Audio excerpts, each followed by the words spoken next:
A Little Cloud by James Joyce 1914. 8 years before he had seen his friend off at the North Wall and wished him Godspeed.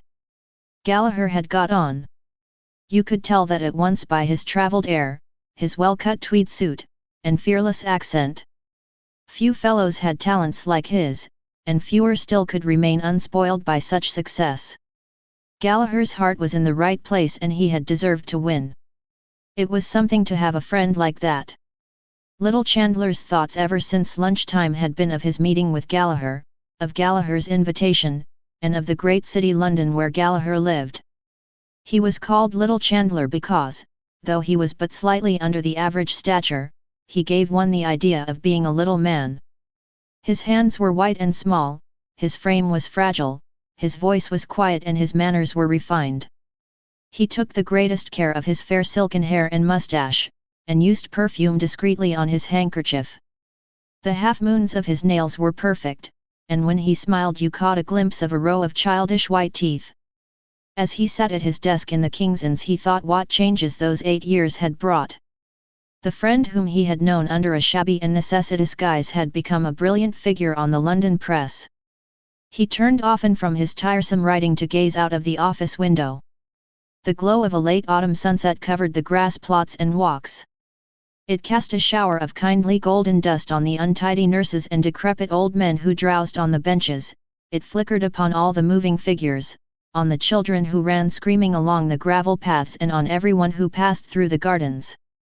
He watched the scene and thought of life, and, as always happened when he thought of life, he became sad. A gentle melancholy took possession of him. He felt how useless it was to struggle against fortune, this being the burden of wisdom which the ages had bequeathed to him. He remembered the books of poetry upon his shelves at home. He had bought them in his bachelor days and many an evening, as he sat in the little room off the hall, he had been tempted to take one down from the bookshelf and read out something to his wife. But shyness had always held him back, and so the books had remained on their shelves. At times he repeated lines to himself and this consoled him. When his hour had struck he stood up and took leave of his desk and of his fellow clerks punctiliously. He emerged from under the feudal arch of the King's Inns, a neat modest figure, and walked swiftly down Henrietta Street. The golden sunset was waning and the air had grown sharp. A horde of grimy children populated the street. They stood or ran in the roadway, or crawled up the steps before the gaping doors, or squatted like mice upon the thresholds. Little Chandler gave them no thought. He picked his way deftly through all that minute vermin-like life and under the shadow of the gaunt spectral mansions in which the old nobility of Dublin had roistered. No memory of the past touched him, for his mind was full of a present joy. He had never been in Corliss's, but he knew the value of the name. He knew that people went there after the theatre to eat oysters and drink liqueurs, and he had heard that the waiters there spoke French and German. Walking swiftly by at night he had seen cabs drawn up before the door and richly dressed ladies, escorted by cavaliers, alight and enter quickly. They wore noisy dresses and many wraps. Their faces were powdered and they caught up their dresses, when they touched earth, like alarmed Atalantas. He had always passed without turning his head to look. It was his habit to walk swiftly in the street even by day, and whenever he found himself in the city late at night he hurried on his way apprehensively and excitedly. Sometimes, however, he courted the causes of his fear. He chose the darkest and narrowest streets and, as he walked boldly forward, the silence that was spread about his footsteps troubled him, the wandering, silent figures troubled him, and at times a sound of low fugitive laughter made him tremble like a leaf. He turned to the right towards Capel Street. Ignatius Gallaher on the London press. Who would have thought it possible 8 years before? Still, now that he reviewed the past, Little Chandler could remember many signs of future greatness in his friend. People used to say that Ignatius Gallaher was wild. Of course, he did mix with a rakish set of fellows at that time, drank freely and borrowed money on all sides. In the end he had got mixed up in some shady affair, some money transaction. At least, that was one version of his flight. But nobody denied him talent. There was always a certain, something in Ignatius Gallaher that impressed you in spite of yourself. Even when he was out at elbows and at his wits' end for money, he kept up a bold face. Little Chandler remembered, and the remembrance brought a slight flush of pride to his cheek, one of Ignatius Gallaher's sayings when he was in a tight corner. "Half time now, boys," he used to say light-heartedly. "Where's my considering cap?" That was Ignatius Gallaher all out, and, damn it, you couldn't but admire him for it. Little Chandler quickened his pace. For the first time in his life he felt himself superior to the people he passed. For the first time his soul revolted against the dull inelegance of Capel Street. There was no doubt about it, if you wanted to succeed you had to go away. You could do nothing in Dublin. As he crossed Grattan Bridge he looked down the river towards the lower quays and pitied the poor stunted houses. They seemed to him a band of tramps, huddled together along the river banks, their old coats covered with dust and soot, stupefied by the panorama of sunset and waiting for the first chill of night to bid them arise, shake themselves and be gone. He wondered whether he could write a poem to express his idea. Perhaps Gallaher might be able to get it into some London paper for him. Could he write something original? He was not sure what idea he wished to express, but the thought that a poetic moment had touched him took life within him like an infant hope. He stepped onward bravely. Every step brought him nearer to London, farther from his own sober inartistic life. A light began to tremble on the horizon of his mind. He was not so old, 32. His temperament might be said to be just at the point of maturity. There were so many different moods and impressions that he wished to express in verse. He felt them within him. He tried to weigh his soul to see if it was a poet's soul. Melancholy was the dominant note of his temperament, he thought, but it was a melancholy tempered by recurrences of faith and resignation and simple joy. If he could give expression to it in a book of poems perhaps men would listen. He would never be popular, he saw that. He could not sway the crowd, but he might appeal to a little circle of kindred minds. The English critics, perhaps, would recognize him as one of the Celtic school by reason of the melancholy tone of his poems. Besides that, he would put in allusions. He began to invent sentences and phrases from the notice which his book would get. Mr. Chandler has the gift of easy and graceful verse, a wistful sadness pervades these poems, the Celtic note. It was a pity his name was not more Irish-looking. Perhaps it would be better to insert his mother's name before the surname, Thomas Malone Chandler, or better still, T. Malone Chandler. He would speak to Gallaher about it. He pursued his reveries so ardently that he passed his street and had to turn back. As he came near Corliss's his former agitation began to overmaster him and he halted before the door in indecision. Finally, he opened the door and entered.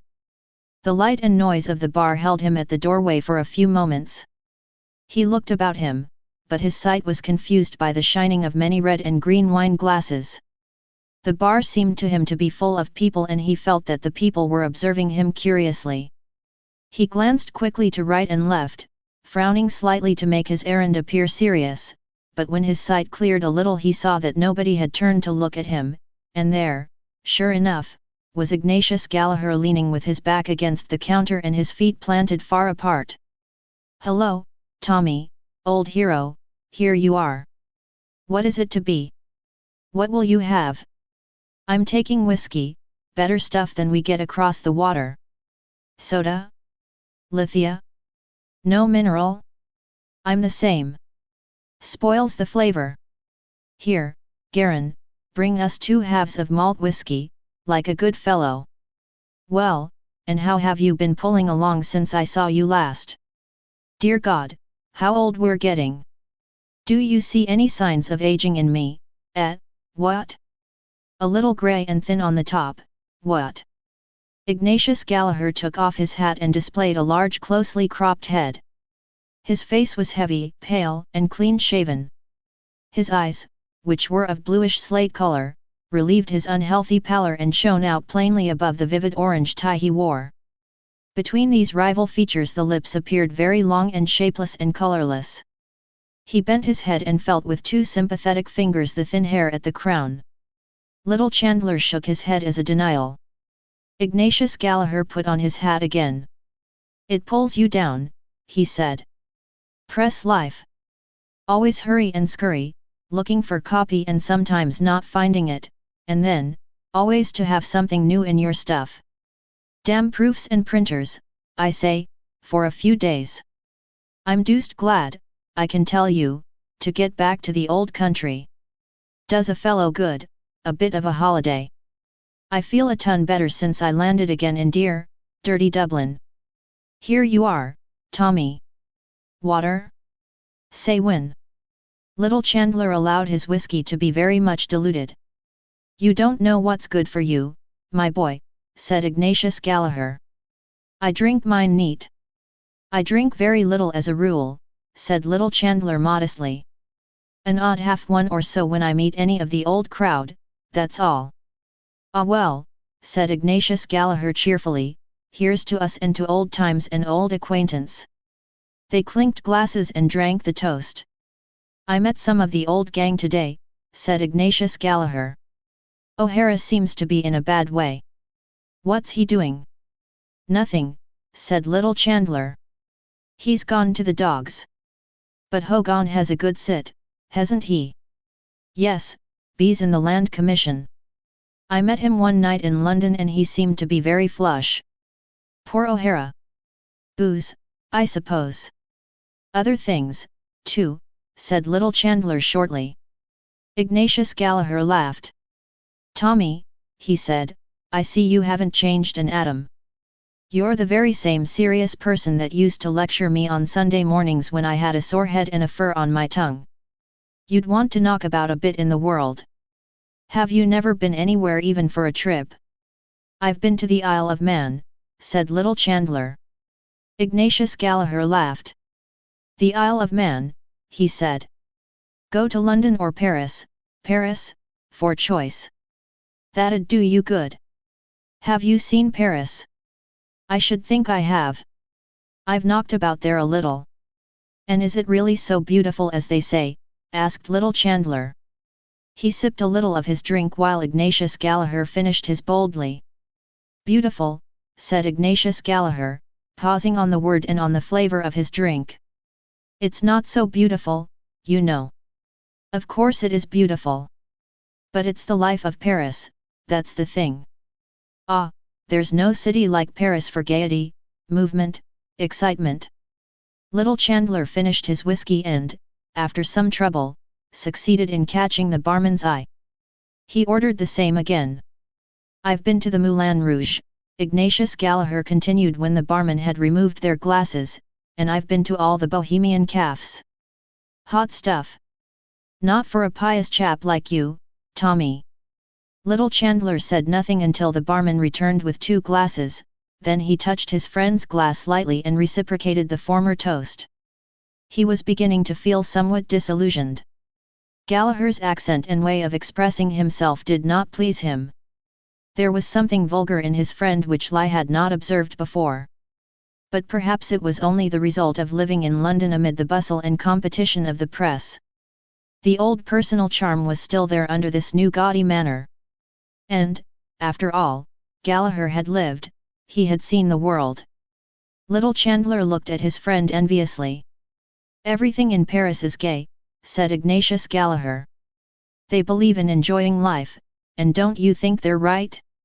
If you want to enjoy yourself properly you must go to Paris. And, mind you, they've a great feeling for the Irish there. When they heard I was from Ireland they were ready to eat me, man. Little Chandler took 4 or 5 sips from his glass. Tell me, he said, is it true that Paris is so immoral as they say? Ignatius Gallaher made a Catholic gesture with his right arm. Every place is immoral, he said. Of course you do find spicy bits in Paris. Go to one of the students' balls, for instance. That's lively, if you like, when the cocottes begin to let themselves loose. You know what they are, I suppose. I've heard of them, said Little Chandler. Ignatius Gallaher drank off his whiskey and shook his head. Ah, he said, you may say what you like. There's no woman like the Parisienne, for style, for go. Then it is an immoral city, said Little Chandler, with timid insistence, I mean, compared with London or Dublin. London, said Ignatius Gallaher. It's 6 of one and half a dozen of the other. You ask Hogan, my boy. I showed him a bit about London when he was over there. He'd open your eye. I say, Tommy, don't make punch of that whiskey, liquor up. No, really. Oh, come on, another one won't do you any harm. What is it? The same again, I suppose. Well, all right. Frenoise, the same again. Will you smoke, Tommy? Ignatius Gallaher produced his cigar case. The two friends lit their cigars and puffed at them in silence until their drinks were served. I'll tell you my opinion, said Ignatius Gallaher, emerging after some time from the clouds of smoke in which he had taken refuge. It's a rum world. Talk of immorality. I've heard of cases, what am I saying? I've known them, cases of immorality. Ignatius Gallaher puffed thoughtfully at his cigar and then, in a calm historian's tone, he proceeded to sketch for his friend some pictures of the corruption which was rife abroad. He summarized the vices of many capitals and seemed inclined to award the palm to Berlin. Some things he could not vouch for, his friends had told him, but of others he had had personal experience. He spared neither rank nor caste. He revealed many of the secrets of religious houses on the continent and described some of the practices which were fashionable in high society, and ended by telling, with details, a story about an English duchess, a story which he knew to be true. Little Chandler was astonished. Ah, well, said Ignatius Gallaher, here we are in old jog-along Dublin where nothing is known of such things. How dull you must find it, said Little Chandler, after all the other places you've seen. Well, said Ignatius Gallaher, it's a relaxation to come over here, you know. And, after all, it's the old country, as they say, isn't it? You can't help having a certain feeling for it. That's human nature. But tell me something about yourself. Hogan told me you had tasted the joys of connubial bliss. 2 years ago, wasn't it? Little Chandler blushed and smiled. Yes, he said. I was married last May 12 months. I hope it's not too late in the day to offer my best wishes, said Ignatius Gallaher. I didn't know your address or I'd have done so at the time. He extended his hand, which Little Chandler took. Well, Tommy, he said, I wish you and yours every joy in life, old chap, and tons of money, and may you never die till I shoot you. And that's the wish of a sincere friend, an old friend. You know that. I know that, said Little Chandler. Any youngsters, said Ignatius Gallaher. Little Chandler blushed again. We have one child, he said. Son or daughter? A little boy. Ignatius Gallaher slapped his friend sonorously on the back. Bravo, he said, I wouldn't doubt you, Tommy. Little Chandler smiled, looked confusedly at his glass and bit his lower lip with 3 childishly white front teeth. I hope you'll spend an evening with us, he said, before you go back. My wife will be delighted to meet you. We can have a little music in. Thanks awfully, old chap, said Ignatius Gallaher, I'm sorry we didn't meet earlier. But I must leave tomorrow night. Tonight, perhaps. I'm awfully sorry, old man. You see I'm over here with another fellow, clever young chap he is too, and we arranged to go to a little card party. Only for that. Oh, in that case. But who knows, said Ignatius Gallaher considerately. Next year I may take a little skip over here now that I've broken the ice. It's only a pleasure deferred. Very well, said Little Chandler, the next time you come we must have an evening together. That's agreed now, isn't it? Yes, that's agreed, said Ignatius Gallaher. Next year if I come, parole d'honneur. Note, French phrase that translates to word of honor or promise of honor in English. And to clinch the bargain, said Little Chandler, we'll just have one more now. Ignatius Gallaher took out a large gold watch and looked at it. "Is it to be the last?" he said. "Because, you know, I have an appointment." "Oh, yes, positively," said Little Chandler. "Very well, then," said Ignatius Gallaher, "let us have another one as a diakondwarus, that's good vernacular for a small whiskey, I believe." Note: diakondwarus is an Irish Gaelic expression used to refer to a small whiskey or a short drink of whiskey. Little Chandler ordered the drinks. The blush which had risen to his face a few moments before was establishing itself. A trifle made him blush at any time, and now he felt warm and excited. 3 small whiskies had gone to his head and Gallaher's strong cigar had confused his mind, for he was a delicate and abstinent person. The adventure of meeting Gallaher after 8 years, of finding himself with Gallaher in Corliss surrounded by lights and noise, of listening to Gallaher's stories and of sharing for a brief space Gallaher's vagrant and triumphant life, upset the equipoise of his sensitive nature. He felt acutely the contrast between his own life and his friend's, and it seemed to him unjust. Gallaher was his inferior in birth and education. He was sure that he could do something better than his friend had ever done, or could ever do, something higher than mere tawdry journalism if he only got the chance. What was it that stood in his way? His unfortunate timidity. He wished to vindicate himself in some way, to assert his manhood. He saw behind Gallaher's refusal of his invitation. Gallaher was only patronizing him by his friendliness just as he was patronizing Ireland by his visit. The barman brought their drinks. Little Chandler pushed one glass towards his friend and took up the other boldly. "Who knows," he said, as they lifted their glasses. "When you come next year I may have the pleasure of wishing long life and happiness to Mr. and Mrs. Ignatius Gallaher." Ignatius Gallaher in the act of drinking closed one eye expressively over the rim of his glass. When he had drunk he smacked his lips decisively, set down his glass and said, "No blooming fear of that, my boy. I'm going to have my fling first and see a bit of life and the world before I put my head in the sack, if I ever do."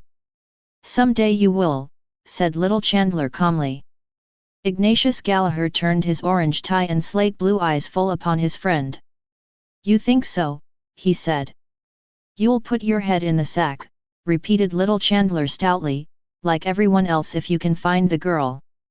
He had slightly emphasized his tone, and he was aware that he had betrayed himself, but, though the color had heightened in his cheek, he did not flinch from his friend's gaze. Ignatius Gallaher watched him for a few moments and then said, "If ever it occurs, you may bet your bottom dollar there'll be no mooning and spooning about it. I mean to marry money. She'll have a good fat account at the bank or she won't do for me." Little Chandler shook his head. "Why, man alive," said Ignatius Gallaher, vehemently, "do you know what it is? I've only to say the word and tomorrow I can have the woman and the cash. You don't believe it? Well, I know it. There are hundreds, what am I saying? Thousands of rich Germans and Jews, rotten with money, that'd only be too glad. You wait a while, my boy. See if I don't play my cards properly. When I go about a thing I mean business, I tell you. You just wait." He tossed his glass to his mouth, finished his drink and laughed loudly. Then he looked thoughtfully before him and said in a calmer tone, "But I'm in no hurry. They can wait. I don't fancy tying myself up to one woman, you know." He imitated with his mouth the act of tasting and made a wry face. "Must get a bit stale, I should think," he said. Little Chandler sat in the room off the hall, holding a child in his arms. To save money they kept no servant, but Annie's young sister Monica came for an hour or so in the morning and an hour or so in the evening to help. But Monica had gone home long ago. It was 8:45. Little Chandler had come home late for tea and, moreover, he had forgotten to bring Annie home the parcel of coffee from Bewley's. Of course she was in a bad humor and gave him short answers. She said she would do without any tea, but when it came near time at which the shop at the corner closed she decided to go out herself for 1/4 pound of tea and 2 pounds of sugar. She put the sleeping child deftly in his arms and said, "Here. Don't waken him." A little lamp with a white china shade stood upon the table and its light fell over a photograph which was enclosed in a frame of crumpled horn. It was Annie's photograph. Little Chandler looked at it, pausing at the thin tight lips. She wore the pale blue summer blouse which he had brought her home as a present one Saturday. It had cost him 10 and 11 pence, but what an agony of nervousness it had cost him. How he had suffered that day, waiting at the shop door until the shop was empty, standing at the counter and trying to appear at his ease while the girl piled ladies' blouses before him, paying at the desk and forgetting to take up the odd penny of his change, being called back by the cashier, and finally, striving to hide his blushes as he left the shop by examining the parcel to see if it was securely tied.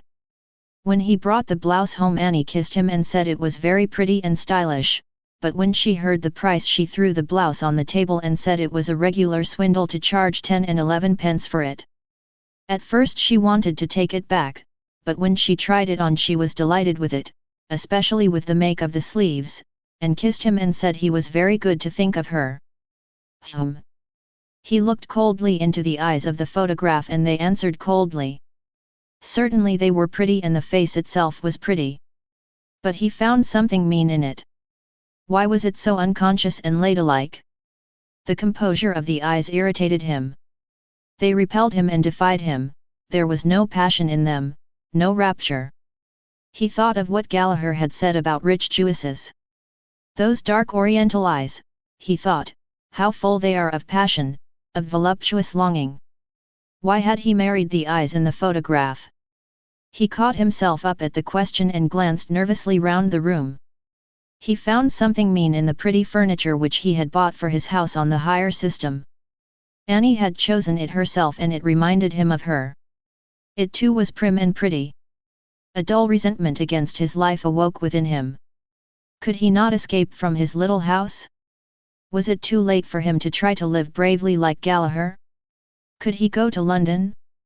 There was the furniture still to be paid for.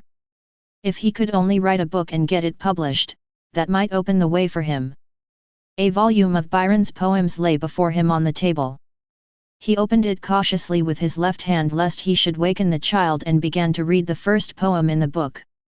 Hushed are the winds and still the evening gloom, not even a zephyr wanders through the grove, whilst I return to view my Margaret's tomb and scatter flowers on the dust I love.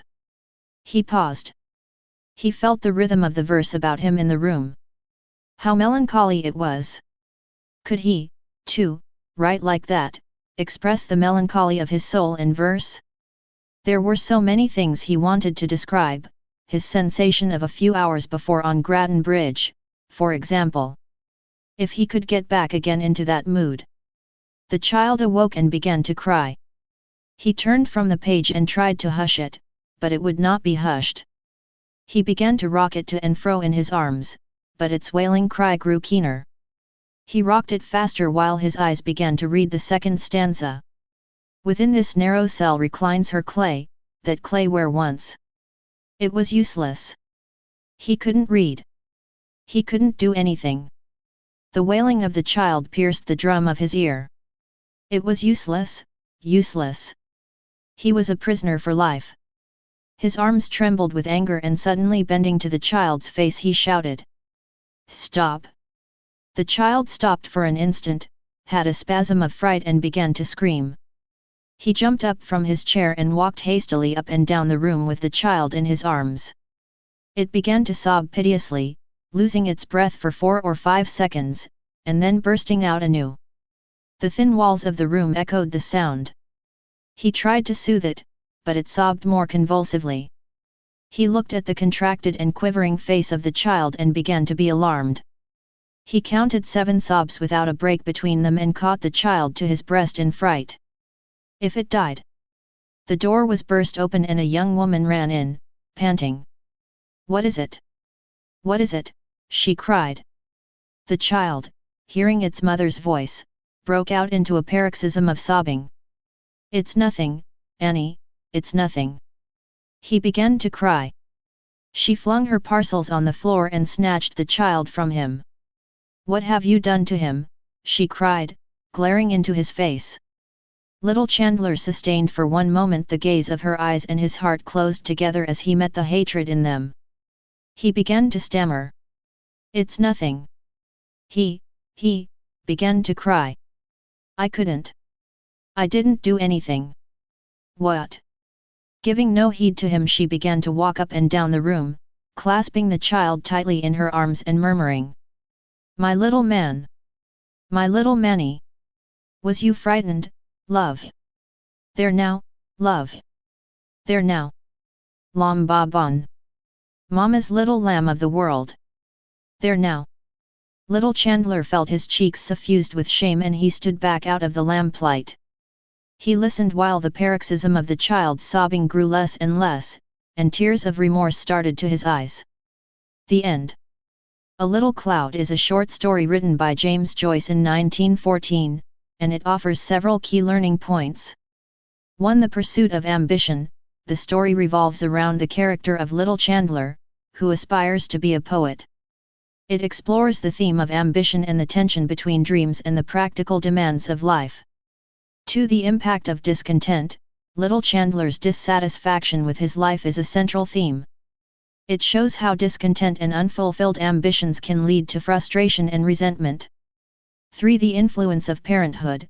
Little Chandler's role as a parent and the responsibilities that come with it are highlighted in the story. It prompts readers to consider the challenges of balancing personal dreams with family obligations. 4. The fantasy of escapism. The character of Gallaher represents an alternative lifestyle that Little Chandler romanticizes. It raises questions about the allure of escapism and the desire for a different, more exciting existence. 5. The weight of expectations. The societal expectations placed on individuals, especially regarding career choices and success, play a significant role in the story. It explores the pressure to conform to traditional norms. 6. Self-doubt and self-identity. Little Chandler's self-doubt and his struggle to define his own identity as a poet are central themes. It delves into the inner conflicts that arise when one's self-perception doesn't align with reality. 7. The disillusionment of reality. The story ultimately presents the stark contrast between Little Chandler's romanticized fantasies and the reality of his life. It illustrates how dreams can be shattered by the harshness of life. 8. The power of influence. The influence of Gallaher and his impact on Little Chandler's mindset and choices is evident. It highlights how the people we associate with can shape our aspirations and decisions. 9. Regret and lost opportunities. The story explores the theme of regret and the sense of missed opportunities. Little Chandler's feelings of having wasted his potential serve as a cautionary tale about inaction. 10. The Dublin setting. James Joyce's portrayal of Dublin in A Little Cloud is a recurring backdrop in his works. It presents the city as a place where aspirations often come into conflict with everyday reality. In summary, A Little Cloud by James Joyce is a compelling short story that delves into themes of ambition, discontent, parenthood, escapism, societal expectations, self-identity, and the contrast between dreams and reality. It offers readers a glimpse into the inner struggles and desires of its characters, prompting reflection on the complexities of human existence. Thank you for listening.